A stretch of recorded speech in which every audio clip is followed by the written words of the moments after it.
Hi, everybody. Welcome to our hangout on collaboration in scholarly publishing. My name is Jennifer Howard. I'm a senior reporter with the Chronicle of Higher Education. Joining me today are Peter Dougherty, the director of Princeton University Press, Barbara Kline Pope, who is the executive director for communications at the National Academies Press and the current president of the AAUP, and Ron Chrisman, who's the director of the University of North Texas Press. So we're here to talk about collaboration. This is an event that's part of University Press Week. Collaboration is one of those words that you hear all the time. I think it's this year's innovation or disruption. So it's a wonderful idea, but what does it mean for university presses? What does collaboration look like? What is it? How does it work? How does it not work? How do presses go about finding collaborations that will suit them and their particular models and interests and strengths? The three directors who are here with us today are going to talk about three projects that their presses have in hand, very different collaborations, very ambitious, and several of them involving international partners, so I think there'll be some interesting conversation there. After each of them presents a little bit about their project, we will have a more general conversation, and we invite you to send questions. You should have a box on the Google Hangout page where you can type your questions. So, Peter, why don't you start us off and tell us about the Einstein Papers project? Okay, Jen. Good to see you. Princeton University, in addition to the Einstein Papers, we have several collaborations. We collaborate on a sales team in Europe. We do some collaborating here in the States on the sales side, but they're kind of business collaborations. The Einstein Papers project is a scholarly collaboration dating back to the early 1970s. It got up and running about 1977, published its first volume in 1986, and since then has been producing volumes including the writings and correspondence of Albert Einstein. It's been described as the biggest and most important publishing venture ever undertaken in the history of science, and it involves essentially three different institutions. The Albert Einstein Archive at Hebrew University in Jerusalem, which owns the rights to all of Albert Einstein's intellectual property. The Einstein Papers project, where the actual editing of the papers is done, at Caltech in Pasadena, and Princeton University Press. We are the publisher of the Einstein Papers. I'm pleased to say that volume 14 of a projected 25 volumes is just about to be published. That brings us up to 1925 in the life and work of the person who Time magazine described as the man of the 20th century, and the collaboration is an effective one. It's a successful one, and I would say that the keys to its success, the sort of ingredients, are: number one, it is a worthy project. If you're going to collaborate on something, the lesson from the Einstein Papers is collaborate on something that matters, because it's going to require a lot of coordination and a lot of back and forth and a lot of communication. I think the second important ingredient in the success of the Einstein Papers project is the intent of the institutions involved and the integrity of the institutions involved. These three institutions are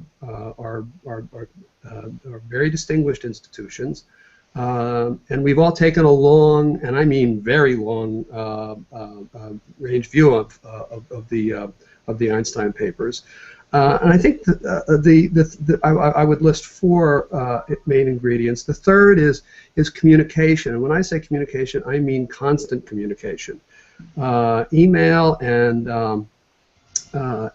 electronic communication matters, but once or twice a year I see Diana Buchwald, who's professor of history at at Caltech and who's the editor of the Einstein Papers. Diana and I are going to be in Jerusalem in January for an Einstein conference where we'll see all the people involved in the Papers Project or at the Albert Einstein Archive. And we make it a point to get together regularly so that everybody knows what everybody else is doing, and we're all up to speed with everyone's activities. And I think the fourth important ingredient in a successful collaboration, certainly of this kind, is governance. The Einstein Papers Project is governed by an executive committee made up mainly of scholars, but also of the editor of at least one other big papers project, the Jefferson Papers, which is a Princeton thing, too. But we meet once a year, and all constituent institutions are represented. Caltech is represented. The Board of Trustees at Princeton University Press is represented, and the Hebrew University is represented. So those four parts, or those four ingredients, in my view, are the foundations of the ongoing success of the Einstein Papers Project. Okay, great. Thanks, Peter. Barbara, tell us about the National Academies Academy Scope. Okay, so Academy Scope is the name for a software application that allows us to visualize 4,000 of our titles and the links between them lexically. So the back end of this, and it would be nice if we could actually show it, but I hope people actually have the link and can go and have a quick look at it. Yeah, at nap.edu/academy-scope. It's a visualization, so it's better if you can actually look at it. And so all of our books are digitized, and so the links between phrases can easily be connected, visualized, and then the covers are actually put on a screen with strings, with various groups of books that are connected to each other. And we really think this is going to help, and we just now, it's in beta, it's on our website. We think it's going to help people discover things that they didn't even know they were looking for. So if they're looking for specific topics or even a specific book, they can then go to Academy Scope and see where that particular book, whether it be on stem cells or climate change or whatever other scientific topic, is actually linked to other books. And we were able to do this because we started to digitize our books back in the 90s. We have every book that we have is in XML. And then we had Michael Jensen, who many know from the University Press community, on our staff for more than a decade, who helped us build our websites, and then the actual back end for this allowed us to do this other piece. And the other piece, the Academy Scope piece, was done in conjunction and collaboration with Indiana University. And it wasn't actually with their press. The collaboration was with Connie Borner and her staff in the Department of Library and Information Science. And as Peter said, the collaboration, the critical piece of the collaboration was communication. And particularly as we're developing software systems, as we are now visualizing our whole database of books, we could see areas that when we weren't writing the specs, we could see areas that needed to be fixed. And so we flew to Indiana a number of times while we were building this. They came to DC a number of times. In addition, email, chat, as we're working through all of this. And so what I want to say, too, is that is I think the reason why I might be on this call is because of a future collaboration for Academy Scope. And while we know that this system works for science and science books, we would like to test it out for humanities. And for humanities and the qualitative social sciences, which is what most university presses publish. And so there's a group of press directors and other press staff from probably 6 or 7 or 8 different university presses who are coming together right now and working with me and Alphonse McDonald, who runs our IT and marketing division, to figure out if we can help humanities get more of the web rather than just on the web through university press books being collected into this piece, which will not be called Academy Scope, it will be called University Press Scope or something like that. Huh. What made Indiana University a particularly good partner for this set of projects? Well, when we were deciding to do Academy Scope, it was in conjunction with the 150th anniversary of the National Academy of Sciences, and we are the publisher for the National Academy of Sciences. We wanted to do something that would sort of juxtapose our history with the future. So the history of the work of the National Academy of Sciences with a software piece that would show the future of the National Academy of Sciences. And when we were talking together with folks around the National Academy of Sciences, they mentioned Kati Borner. I knew her work through, she authored the Atlas of Science, which is published by MIT Press, and was really looking forward to working with her on this project. We identified the fact that the work that the National Academy of Sciences does, the core work that they do is the books that we publish. And so if we could visualize that and get more people to interact with our work, use what we do to make better decisions, to make the world a better place, that this was going to be a good thing. And so that's how we identified Indiana. It sounds like it came out of a personal, professional connection. You knew her work, and you knew that this was going to be an interesting avenue. Great. Okay. Ron, tell us about the Ornithological Series at UNT. All right, thanks, Jen. This is actually a 3-book series to date. It's a collaboration with several partners. I first learned about this program that we have on our campus, the UNT Subantarctic Biocultural Conservation Program. And I was introduced to one of the chief professors there, Ricardo Rossi, through our UNT International vice president, came in a liaison between us. And he told me about the work that was being done by our Subantarctic Biocultural Conservation Center and this park and institute down in Chile, the Universidad de Magallanes and the Institute of Ecology and Biodiversity in Chile. They were doing publications down there about the ethnobotanical region and the bird studies that were going on in the UNESCO Cape Horn region, this biosphere reserve. So we started discussions in March 2009 and learned that they were doing publications down there that were reaching a very limited market, and they wanted to, of course, reach a worldwide market. And so given UNT's partnership with the Subantarctic program, UNT is a world leader in the field of environmental philosophy. We wanted to couple with that project. So we learned about the first project was the Multi-Ethnic Bird Guide, and we published that one in 2010. That's a combination traditional bird guide that has 50 bird species with pictures and scientific nomenclature identifying photographs. The nice thing, though, about it is that there's a picture of it, you can see. Samples. Nice. The nice thing about it is that in addition to being a bird guide to the 50 birds down there, it's an ethnological collaboration with the Yagan and Mapuche indigenous peoples there, in that the authors interviewed them for their folk tales, stories, and songs about the birds, and then put them on 2 CDs on the inside of the book. Huh. So front and back. So this hardcover book, it's a little bit hefty for being a bird guide, but it's an ethnological, ornithological combination study. So it's a collaboration within a collaboration. Huh. That was our first book in the series. The second one that came along was another aspect of the Amora Ethnobotanical Park that's down there in the Cape Horn region. There are mosses, lichens, and liverworts down there that constitute, I believe it's 5% of the world's mosses and lichens and liverworts are all concentrated in this region.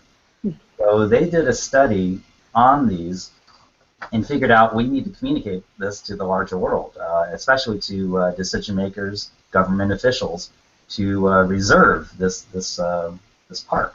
So they wanted to coin the term of miniature forests, and that's what the second book in our series was, the Miniature Forests of Cape Horn. Yeah. And they coined an additional term of ecotourism with a hand lens, where in the actual park itself there is an interpretive trail that the scientists and artists set up, and you can go from station to station with a magnifying glass and look at the actual mosses, lichens, and liverworts. And the pictures of those close-up views, they look like otherworldly pictures. when you see them up close, that's in full color in our publication. And so that miniature forests of Cape Horn and that whole idea of tourism with a hand lens has kind of set up an environmentally and economically sustainable tourism activity that is now being hopefully transplanted to other areas of the world. It's a first for it being down there. And then the third project was the one that I nominated this year. That is the Magellanic, when you get the full title, Magellanic Subantarctic Ornithology is the main title. And that is a combination of bird studies guide with the netting and the banding studies, and it couples with the first book we did, but then also collects 22 articles that have been published in the last decade, scientific studies, and 11 of those were in Spanish and were translated for the first time in English. So, and that's another feature actually with our publications, is that every one of them has a component of Spanish and English bilingual quality. Either our publication, our co-publication, was English only, and that's the first and third book, and the second book on the miniature forests was fully bilingual. We published it with facing Spanish and English pages. So it's been a successful collaboration in terms of highlighting this little-known region and the birds and the mosses and lichens down there, and getting them known to an outside world. And the fact that we are able to couple with the university down there, with an institute, and with our own campus Subantarctic Center. Do you have any plans to do digital editions or any sort of online version of the books? Yes. Well, so far we've done the traditional ebook PDFs for the institutional library market. All 3 books are available that way through NetLibrary, eBrary, and various vendors. And we sell them directly as well from our website. We also, for the bird book that has the 2 CDs, we loaded those digitally on our website for free downloads and consumption. So the entire, all the audio files are up and running on our UNT digital library. Okay. All right, so these are 3 very different sets of projects, very ambitious in scope. The Academy scope sounds like it's got a large technological component that must have been interesting to work out. You know, Ron has just described working with people and institutions very far away from where his press is based. Peter, you described the need to constantly communicate 3 institutions in far-flung locations. That's a lot to coordinate. So how, can you all talk about some of the challenges in putting these projects together and making them successful, making them worth the effort? Should I go first? Sure. Okay.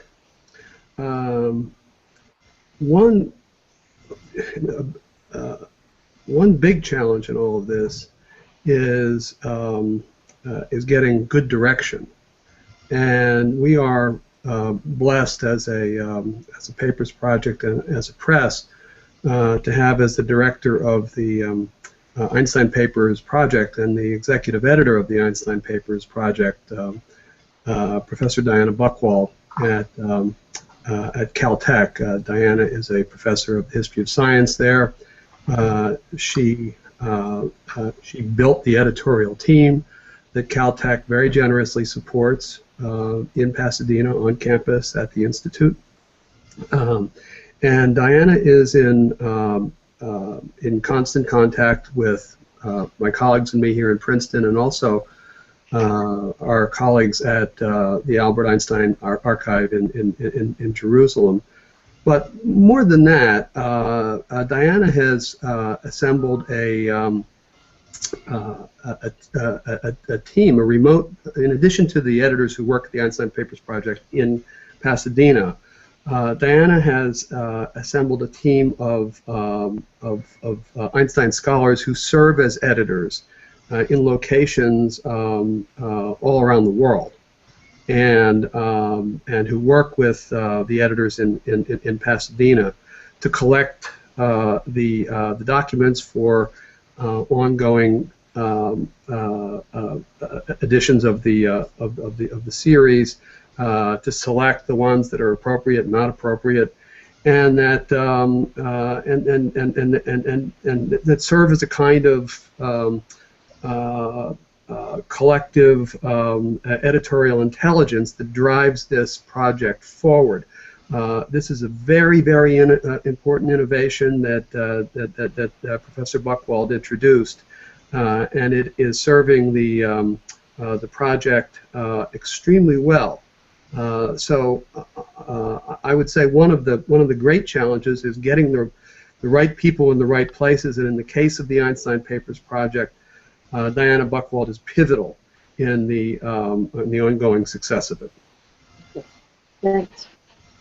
Barbara, any particular hurdles you all had to overcome to get Academy Scope up and running? And as you're looking forward, what challenges might you be facing for the next round? Yeah, I think that the challenges that we face going forward will multiply because the number of collaborators is going to multiply. So one of the main challenges we had with just even 2 collaborators on this project was really what I sometimes call the fun, cool thing creep, where we had to all really agree on what this thing can do, but also what it should do and can do within the resources that we have. So, for example, in the attractor mode, the Academy Scope product was originally on a 55-inch screen in our main building that had just been restored. It was a huge restoration, gorgeous building, and then we have this major 55-inch screen. And so we were working on that piece of it, and as in the attractor mode, as you walk by, you see our top 100 downloaded titles that are moving around, so that it gets you to say, oh, come over here and look at me. And as you're walking over there, you will see probably once every 3 seconds, a book get bigger and have a ticker on it, and it will tell you that it's been downloaded for the 10,332nd time. And so that wasn't originally part of this particular project, but we thought that was too cool and too fun to give up. Yeah. Then what we wanted it to do is also then bring up a map and show you where in the world it was being downloaded at that moment. And if you look at the web version, you'll see that that's not there. So we did cut it off there. When we go to collaborate in the future, another thing that's going to be interesting is right now, because it's all books of one press, if somebody wants to download it for free, they can, because all of our books happen to be free. But if they want to buy it, they can also buy it very easily on our website. When you're starting to collect many presses together into one place, are you going to be, pushing 10 shopping carts around at the same time if you want to buy books from 10 different presses? And so I think at first, and I'm not sure yet exactly how this is going to work, but at first I think that you won't be buying books on this. You'll be discovering books and going to websites. But in my world, eventually, I think it could end up becoming, an engine for actually selling ebooks or selling printed books. So, but it's going to be those kinds of challenges of trying to meet everybody's wants and needs when you have many, many different partners. It's going to be a little difficult, I think. Are you interested in becoming kind of a distributor for other presses, or would you rather be a discovery route that would then to help people find other presses' books, but not be the shopping cart ultimately? I think that we cannot be the shopping cart. A number of years ago, we got rid of our in-house fulfillment operation, and we now are outside with somebody else. So there are other people who are situated much better than we are to take that on if that ends up happening. Good question. But it sounds like you have ambitions, but you know how far you can take them realistically. You don't sort of know what you can do and where maybe it's going to have somebody else come in and take over. I think we can help the AAUP presses a lot with the technology side of this. That's one of our great strengths. Fulfillment is not one. Okay. You're interested in being a model, a technological model with this project for other presses? Yes. Mm-hmm. They'll use our model as a base for that. Has anybody approached you yet asking for more information on this? No, and I think that we're still trying to work through this, and it will become a proposal to the Mellon Foundation for a planning grant to actually make this happen. So we're very, very, very early on in this collaboration. There have been a number of meetings about it, but we're letting you in on an early project that might happen if we get the funding. Well, let's hope maybe Don Waters is listening in on this call, and will be interested in having a proposal from you. Ron, tell us, the projects that you have. You're talking about transcontinental. It's the other end of the world, basically, that you have to be collaborating, or some of your collaborators are based. Has that been a challenge, and if so, how have you navigated it? Yeah, we've had some of the typical issues and problems with a co-publication with an overseas partner. They've been mitigated somewhat with the fact that the main author and the liaison, Riccardo Rossi, is here on our campus, and he's also working down there. So he's been acting as our go-between, to get the parties to agree. But we had, some of the usual language issues. It just everything took longer. Translating contracts into Spanish and getting fine down there. Getting communication sometimes back and forth was slower. The usual, we would think we're going to publish a book by this date, and it would take twice as long. We would miss our pub date. The book's shipping would take forever to get through customs, things like that. Those are all just universal problems with any kind of co-publication. I guess that can happen. Yeah. On top of that, though, we also had issues with getting the PDFs approved and edited. In a co-publication, we were able to split the duties. All the design work was done down in Chile, and we would then look over and edit them. There were Spanish language issues that would creep in, and we'd have to keep checking and rechecking and changing those. Low resolution photos kept creeping in, in third, fourth iterations, and finally, we would hope, are we going to get the final book and everything's going to be high resolution, or is that low res photo going to still be there? We were just crossing our fingers, So we had those kinds of working with an overseas partner who all the printing work was being done down there, and the design work, and just having to trust that the final product would come through. And each one did eventually come through. And it just took, like I said, some liaison work between me, Riccardo Rossi, and his partners with the people down there.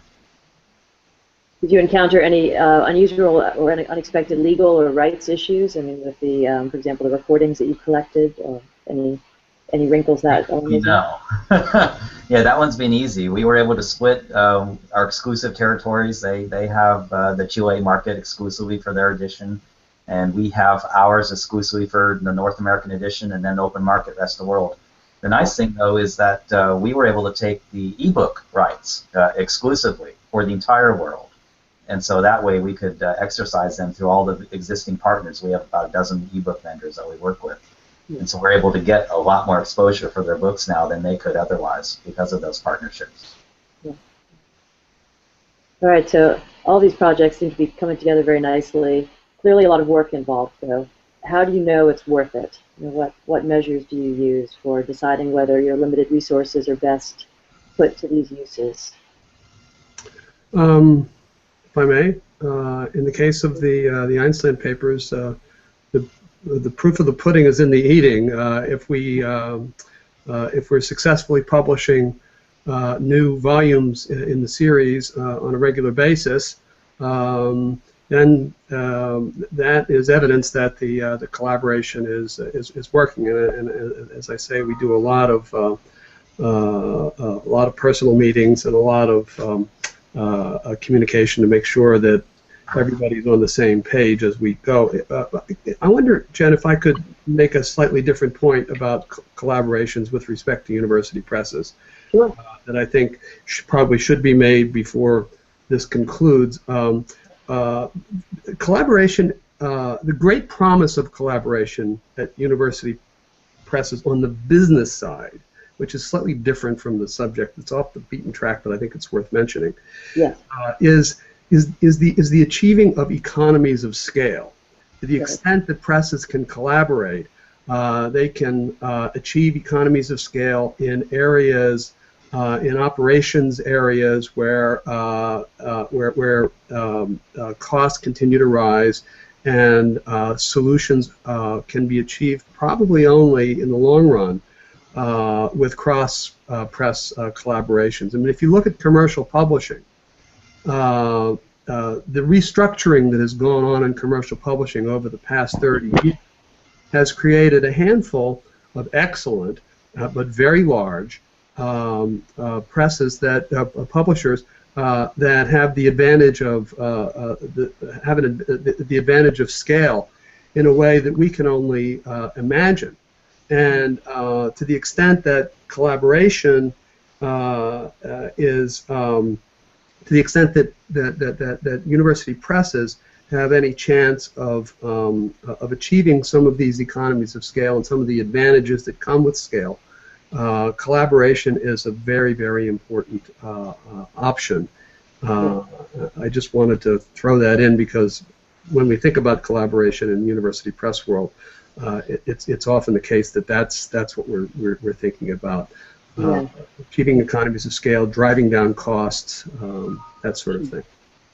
No, I'm glad you brought that up. It was on my list of things to get to in this hour. It's a shame we don't have a project to showcase or to explore a bit here that is kind of a back-end project. I know there's some sales consortia. Yeah. There's some sales consortia. Go ahead.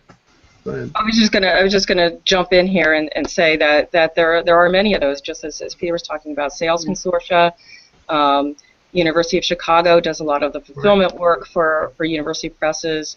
The University Presses of Colorado and Utah merged recently, and Peter's right that the commercial world has restructured.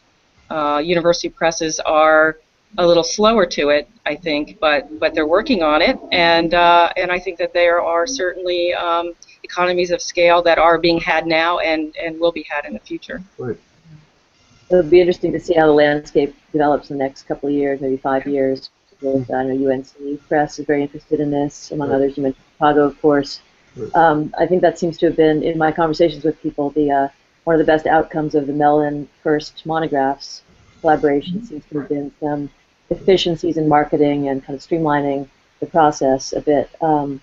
It's something that would be worth looking at more, that there may have been some good mechanisms kind of developed out of that work. Mm-hmm. Right. Will it be enough? I don't know, in the age of Amazon and all. Is this the presses you need to do to survive, or is it sort of collaboration?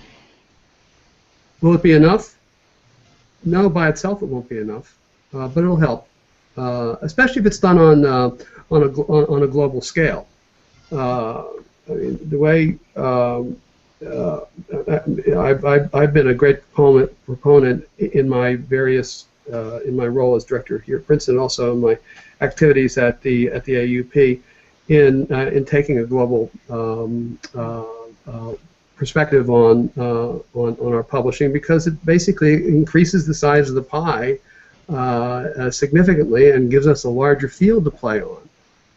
And to the extent that we can combine collaboration with the opportunities that come from publishing on a larger stage, I just ran out of metaphors. I think it's all. I think the opportunities are all greater. Is that I mean, realistically, for us, if you're at the helm of a large and well-established press, what about somebody who's at a smaller press and wants to explore international collaboration or possibilities sort of beyond the home campus? Is that realistic for a smaller enterprise? I think in a couple of different ways. First of all, information technology enables even the smallest presses to conduct business all over the world now. Secondly, I think it's important for small presses to have at least one or maybe even a couple of editorial lists that travel well internationally. I mean, you can't have the entire press publishing books that have robust international markets, but you should have a couple so that you can build a bridge to distributors and booksellers and potential foreign co-publishers and other partners around the world. I think it's a very, very healthy thing to do. I am of the view that that university presses could be publishing more, even the small ones in the state university presses in the area of in the sciences.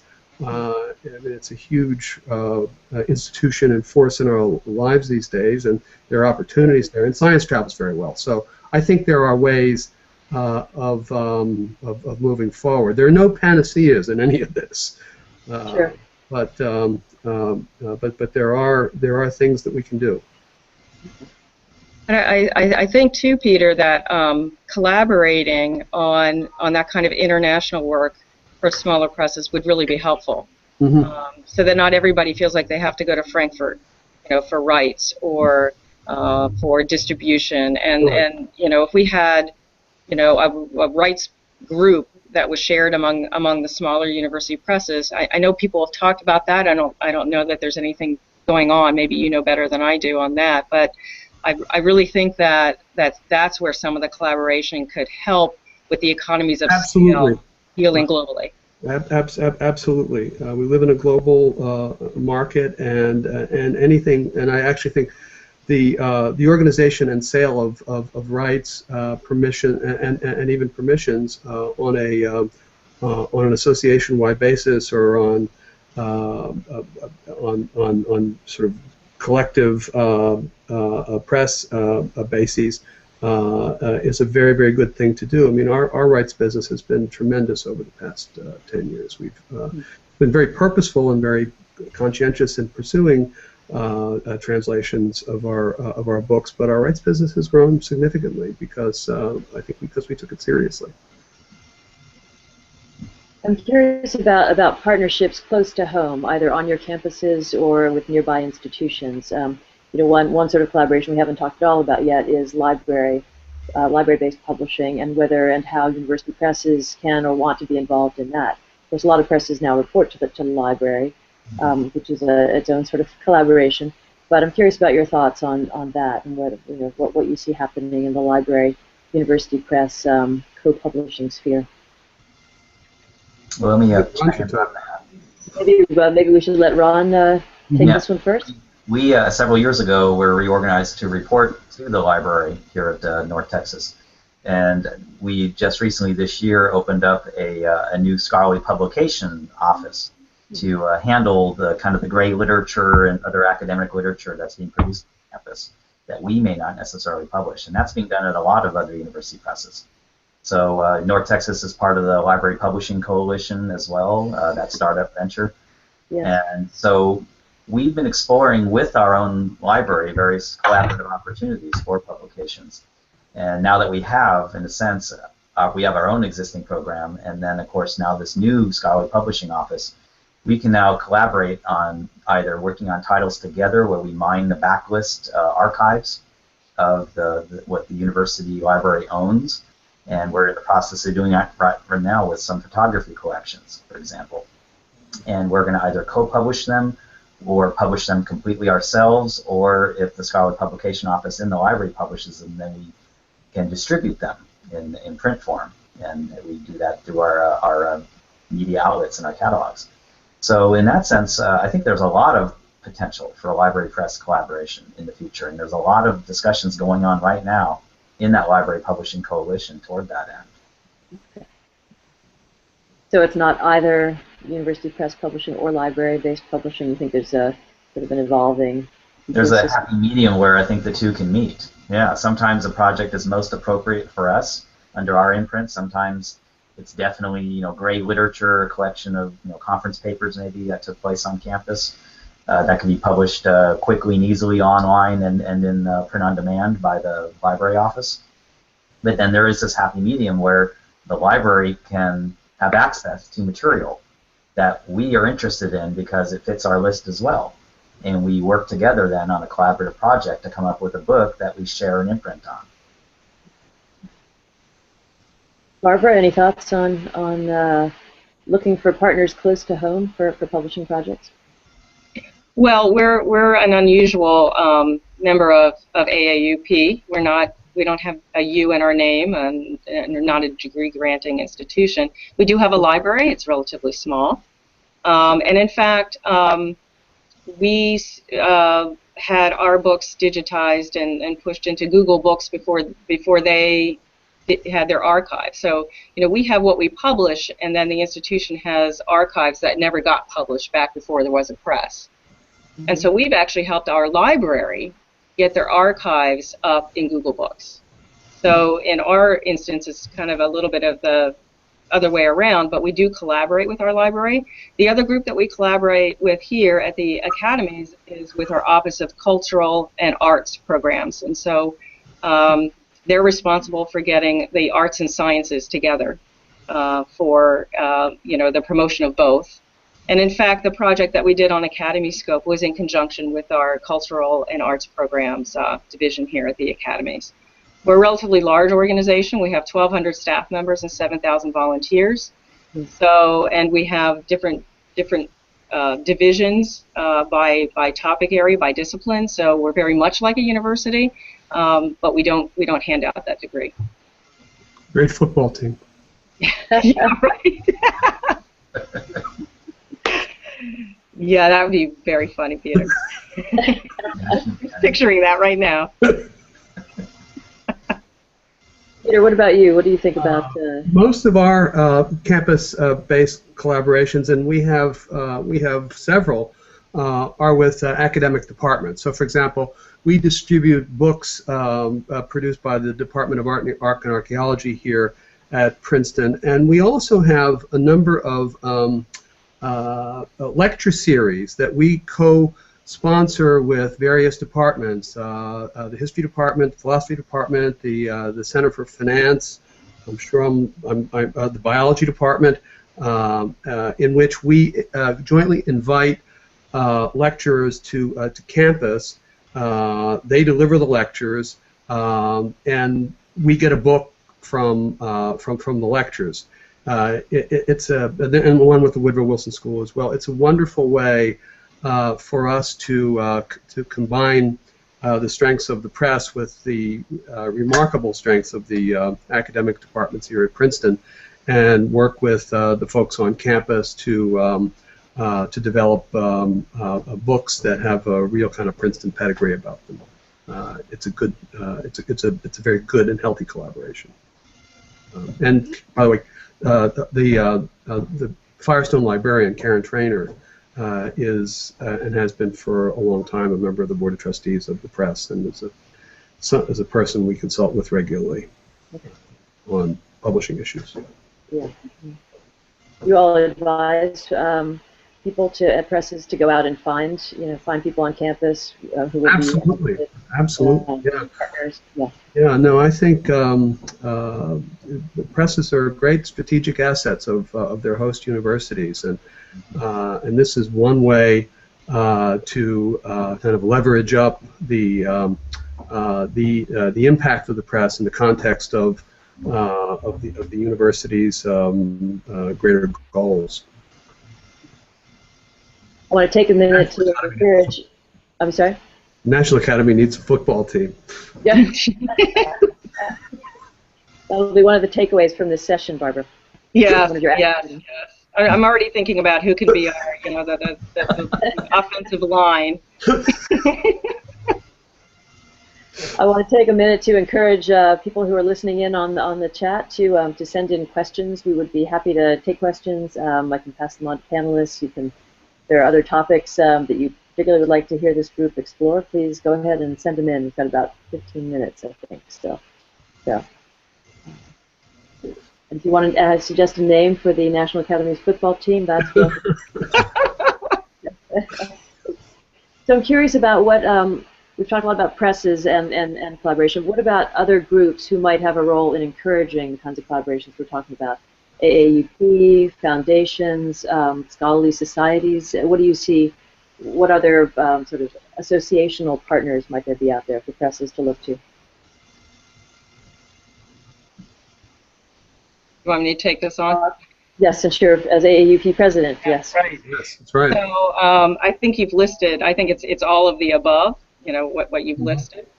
Certainly, right now we're working on some of the ideas with the ARL, the Association of Research Libraries, and the AAU, the Association of American Universities, who have, along with Mellon, who have put together ideas for getting first monographs and other monographs published in a flipped payment model, where author or institution pays rather than the consumer of the content.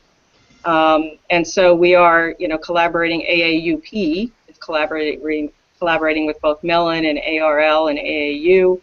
I think all of those organizations, plus the next concentric circle of other organizations around that, are all places where we can continue to coordinate and collaborate. And particularly, there are numerous library organizations who I know that Peter Berkery, who is the executive director of the AAUP, has made a point of building relationships and building very strong relationships across many different associations, so that we as an association can be stronger for those kinds of collaborations. Ron, what would you like to see happen with, are you looking to maybe scholarly societies as potential partners for some of your projects? Yeah, right now, actually, next door to us is the Texas State Historical Association, and they were here on campus several years. And the easiest kind of collaboration we did, of course, was since they're right next door to us, we can put books into their web store on a consignment basis. And so we get a wider channel now to get our books out through the Texas historians that shop on their site. So we've also done some co-located exhibits where we work together. We haven't done any collaborative publications because they have their own publication program with both their journal and book program. But we are part of the same consortium of presses that is run by Texas A&M University Press. And so we have annual meetings where we get together, two meetings actually a year, and discuss ways that we can collaborate at like the Texas Book Festival, for example. We take out a whole tent and put our tables all together, coordinate our authors together. So things like that are very easy to do when we're working together in a large umbrella organization like the consortium. Okay. We do some too, Jen. We have some co-publication projects with foundations, with the Mellon Foundation, with Ithaca, and there are several others that we collaborate with as well. I actually think that there's a lot of potential in these kinds of collaborations. That it means sort of getting out and seeing people and talking to people and generating ideas. I also see, this is again slightly off the beaten path, but I think the possibility for international collaborations are really quite promising. Through the good offices of Peter Berkery and the AAUP, I got to attend and participate in a meeting of a day-long conference of international university presses at the Frankfurt Book Fair this year, and the meeting was conducted in English and in Spanish.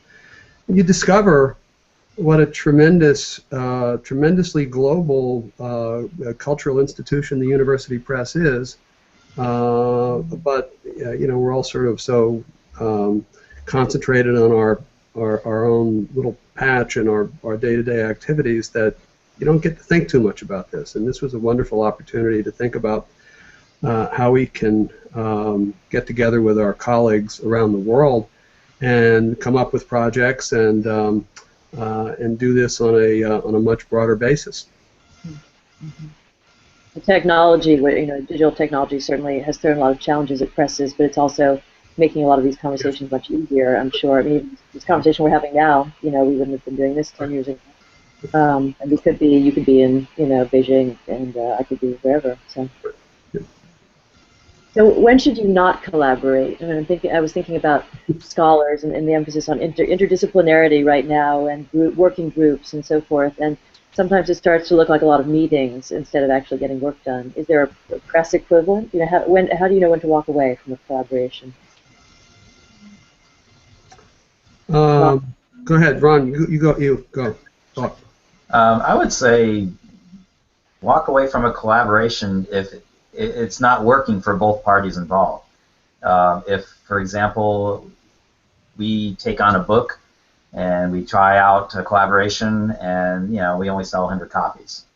It makes no impact. It gets very little reviews, that kind of thing. And then they come and propose a second project to us. Well, we can say, well, it didn't quite work out the first time around. Other times, if we receive every now and then a proposal for a book that has absolutely nothing to do with what we do at all. It just does not fit our list, and we'll instead suggest another press. Now, ironically, that came up with this Magellantic ornithology. When I first heard about it, I said, "Well, you've never done anything like this. I'm publishing on the Cape Horn. We have nothing like that on our list." But then we learned, well, it's a good collaboration because it involves our Subantarctic Biocultural Conservation Center here at UNT, and getting to work with them, getting to know them, and getting something where we can all work together. That looks really good, to all parties involved and to our administration. So that's the hindsight, is that when I first looked at the project, I thought, it doesn't look right for us, but then it has worked out, and it's now part of our strategic plan to work with our home center and keep publishing books with them. Yeah. You have to be open to possibilities. It might not be don't look like a likely fit right off the bat. Okay. Barbara, have you ever said no to a collaboration at the press? Is there something? What would be a red flag for you looking at a potential partnership? Well, I think, as others have said, the first red flag is if your collaborator doesn't have the skills and knowledge that you're looking for. I mean, the reason you want to collaborate is because there's some core knowledge, core skill that somebody else has that you don't have, and either that's true knowledge, or it's an access to a market that you don't have, and so we're always looking for that. And the things that tend to fall through end up being those things that as Ron said, just you've tried it and things just sort of fizzled out. It didn't really work, and so you figured out that either you need to find somebody else to collaborate with, or you already had all those skills and knowledge. You can just do it yourself at this point. Also, sometimes, collaborations when you have 2 or 3 different groups who want to control everything, so collaboration is also something that not every personality works well with. So as you're choosing your collaborators, I think that's the first red flag that goes up, and you say, well, maybe I'll look for somebody else. Yeah. You have to be looking out for each other when you collaborate. You can't just be, one-sided. Sure. Okay. Thanks. Peter, what about you? What would you advise? Well, I agree with both Ron and Barbara. What's important is that complementarity is important. We do certain things very well. Others do important things better than we do, and if we can strike an arrangement whereby we can work with respective partners to help us with the things that we're not maybe best built for, it enables us to do more of what we do well. I think that is that is a very, very important guideline to consider when thinking about collaborations. And you walk away when the partnership becomes so dysfunctional that it doesn't make any sense anymore, or when the overall goal that you're trying to achieve is for whatever reason no longer of interest. But I actually think there's going to be more collaboration and not less, given the proliferating division of labor and the opportunities in the marketplace these days. And so I think it's very, very important that we get better at this, and that we develop a kind of a code of principles that helps us understand how this goes when it works and when it doesn't work. Well, like wise words. We're approaching the end of the hour. I want to make sure if any of the three of you have anything else you'd like to bring up, any topic we didn't cover that we need to at least put out there before we conclude, please do. Well, I would say if you're press looking for collaborations, the easiest thing you should do is go out onto your home campus and just start talking with your programs that are there. Our international office was the one that alerted us to the fact that there was a subantarctic center working with partners in Chile, and that there were publications involved. So we had no idea until we were liaisoned in that way. So just getting your eyes and ears out there on campus and learning about what the programs are, and especially if there's an international component, because in our case, this entire program was made easier because it was a co-publication, where the book was designed and printed down in Chile, and we imported copies, so it was less stress on our staff of 4 in order to be able to work on these projects. Do you think it enhanced your press's standing on the campus, with your provost or deans? Definitely. Yeah, I think it's always a wise thing for every university press to make themselves as relevant as possible to their home campus and the strengths of their home campus. So whenever you can tie in with the strength, our environmental philosophy program here at North Texas, and this particular subantarctic program, is always a plus, because it strengthens both our program, our ties to our home campus, and to the educational exchange that's going on between our university and the University of Magallanes in Chile.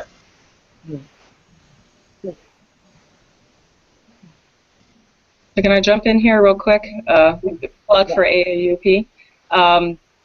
We did a major strategic planning project this past year, and at the annual meeting in June, we had 400 of our members work on the tactics for that strategic plan, and also to prioritize for us the 4 different pillars of that strategic plan. And those 4 were collaboration, advocacy, research, and education.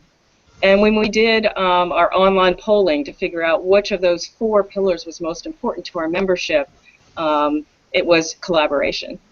And so there are a lot of tactics underneath collaboration now that we're working on, so that the members who really value this collaborative kind of activity for market reasons and for other reasons can have access to that through the AAUP. So just wanted to let everybody know that it's just not, it was 400 members, so it was not just directors of the presses who felt collaboration was important, but across the board. And in addition, since I've been involved with AAUP, I know that volunteerism and collaboration is a core value of our members, and it's really in the fabric of what they do. It's amazing what members will do in a volunteer role for the good of the AAUP.